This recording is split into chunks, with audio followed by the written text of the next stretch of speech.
யூரினை control பண்ணி bladder week பண்ணிடுறாங்க. 10 தடவையாவது யூரின் எந்திரிச்சு போயிட்டு வந்துட்டு நைட் ஸ்லீப் லேட் பண்றாங்க. டீச்சர்ஸ் வந்து எப்ப எல்லாருமே ரெஸ்ட் ரூம் போனீங்களா, எல்லாரும் 3 லிட்டர்ஸ் தண்ணி குடிச்சிங்களான்னு செக் பண்றாங்களோ அப்பதான் உண்மையாவே நம்ம குழந்தையோட எதிர்காலத்து மேல அக்கறை இருக்குன்னு அர்த்தம். ஆக்சுவலி ஒரு பாத்ரூம் பப்ளிக் பிளேஸ், அங்க வந்து ஸ்மெல்லா இருக்கு அருவருப்புன்னு நினைக்கிறீங்க. உடம்பு நம்மளோட பிரைவேட் ஸ்பேஸ். அங்க வந்து செப்டிக் டேங்க் கிடையாதுல்ல, அது வந்து யூரின் டேங்க் கிடையாது. அங்க வச்சுக்கிறது அதை விட அருவருப்பான விஷயம்ன்றது புரியல நம்ம குழந்தைங்களுக்கு. அந்த யூரினை கண்ட்ரோல் பண்ணி பிளாடர் வீக் பண்ணிடுறாங்க. First thing.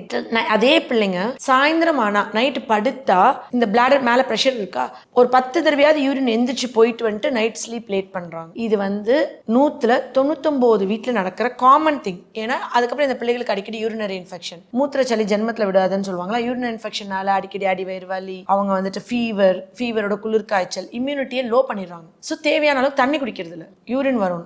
அந்த 8 hours தண்ணி குடிக்காம இருக்கிறதுனால அவங்களுக்கு ஆட்டோமேட்டிக்கா அடுத்து மோஷன் பிரச்சனை இருந்து எல்லா வியாதியும் வருது.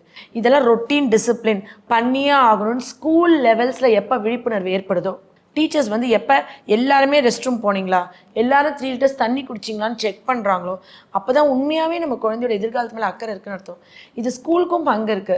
பிள்ளை நல்லா படிக்குதா, மார்க் எடுத்துதான் பாக்குறீங்க, சுவர் இருந்தாலும் சித்திரம் வரைய முடியும். ஆரோக்கியமே இல்லாம அவங்க படிச்சு டாக்டர் ஆகி கலெக்டர் ஆகி யாருக்கு வைத்தியம் பார்க்க?